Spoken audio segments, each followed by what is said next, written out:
Why save money? For centuries, animals such as rodents, birds, and even humans have chosen to reserve a portion of our food. We do this in order to have them available in the future, for times of scarcity, or at times where resources are not longer available. Over time, evolution and habits change, and while animals still do in the same way, we found another method, and even stopped doing it, because in society we decide to focus on different tasks. Therefore, it is no longer strictly necessary for all of us to forage for food. We can simply buy it. And while we no longer save food, now we focus on saving money, understanding saving as a portion of our income that we decide to set aside for future use. If over the course of a month or a year, our income is greater than our expenses, we will have managed to save. Conversely, if our expenses exceed our income, it means that we have spent part of our savings or that we are now in debt. This is not necessarily a bad thing, and the fact is that throughout our life, our saving levels change according to our needs.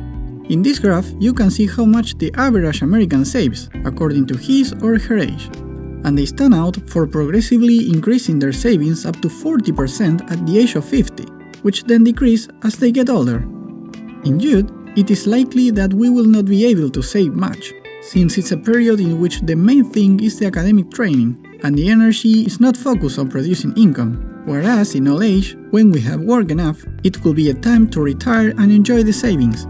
Considering this, a formula was proposed to determine what percentage of income to save according to our age. The method is known as your age minus 20, which means that by subtracting 20 from our age, we will get the percentage of our income that we should save. Let's look at an example. Let's assume that John is 21 years old and receives income from his job. At the end of the month, he gets paid and decides to use the saving method. Subtracting 20 from his 21 years, the result is 1. 1% means that John will set aside that percentage of his income for his personal savings. Over time, John and his income will grow, and so will that percentage.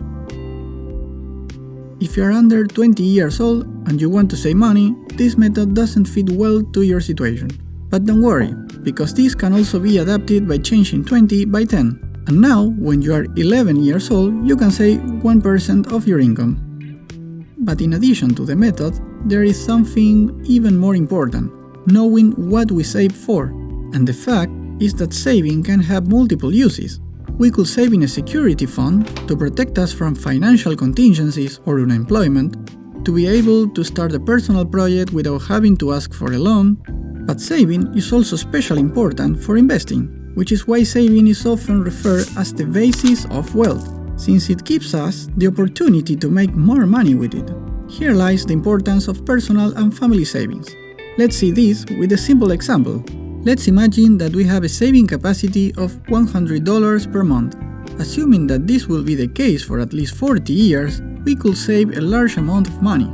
After 10 years of saving, we will have saved about $12,000. After 20 years, we will have about $24,000.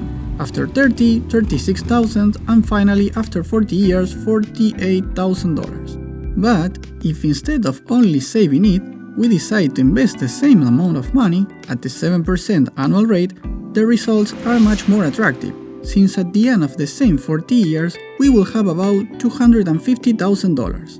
This is 5 times more than we will have saved. In practice, if we talk about how much people usually save, we find very interesting information. According to some studies, it was found that people save according to their academic level. In the US, this phenomenon is quite clear. In the following graph, we can see that those who only have secondary education save an average of 22%, while those with university studies manage to save up to 35%. This can be easily explained for 2 reasons. The first is that by having a more extensive education, the more educated are more likely to understand the power of this concept and apply them. And on the other hand, the higher the academic level, the better paid job that can be obtained.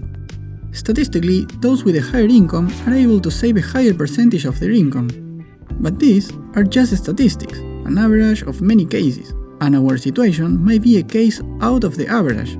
The important thing is that we manage to understand the basic concept of savings and apply them, since small actions today will bring great results tomorrow.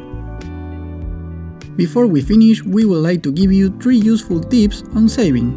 Number 1. It is always a good time to start saving. This means that it is a habit that we can develop regardless of our academic level, income or age. The most important thing is to get into the habit of saving.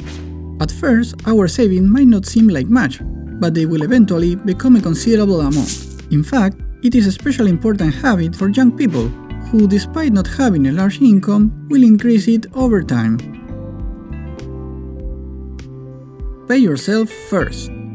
It's a well-known phrase, but not everyone applies it. It tells us that when we receive our salary before making any other expense, we should set aside an amount to save it. In this way, we pay yourself first, to make sure that at the end of the month, we don't save what we have left over, but the amount we really want to save. Find your own motive. If it's hard for you to start saving, you might need to visualize something that motivates you to do so. As in many other cases, if there is no good reason, it will probably never happen. To cite a few examples, most people save to buy their dream house or car, to pay the school, go on vacation, build an emergency fund, and even for retirement. As we can see, everyone has their own motive. So tell us, what do you save for? You can leave your answer in the comments.